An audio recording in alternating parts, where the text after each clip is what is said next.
So we connected through our roles, but I think one of the things that we both really value is art and culture. And I know that you have a huge affinity for music. You play music. You're friends with musicians. Talk to me a little bit about how that matters to you. Sure, and that's just part of that was where, I grew up in the '60s, and music really, rock and roll was really exploding, and I don't know, I went to Woodstock. What can I say? And music throughout my life has always been part of, I wouldn't say it's my North Star, but it's part of the constellation by which I navigate my life is art, music, culture.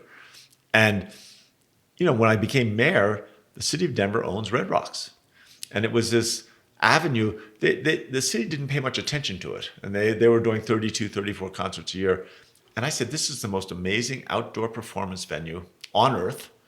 And it's a brand of the city. If we want this Denver to transform itself and be a beacon for young people, millennials, the young potential entrepreneurs who'll create the new economy, they're going to love music and bike trails. And, we tried to think of all those things that young people would like, but music and art and drama, theater was a big part of that.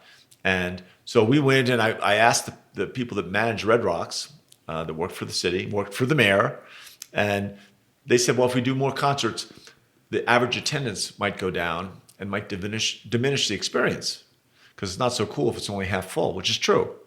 But I said, how do you know that? People, there'll be a Starbucks on one corner and Starbucks will open another store across the street and the attendance in the original one goes up from the commerce. And so finally they agreed. It took me a year to persuade them.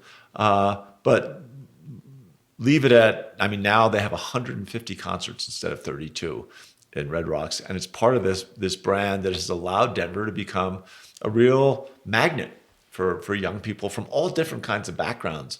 And I just thought that was part of what government's never going to create jobs itself per se, but government can be the catalyst and provide some of the infrastructure and the atmosphere, the environment that job creators are attracted to.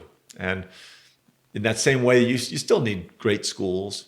You absolutely need to have a healthcare system that takes care of people. But having that kind of spiritual, more emotionally visceral experience available to people, I think is a big part of why Denver's been so successful the last 15 years.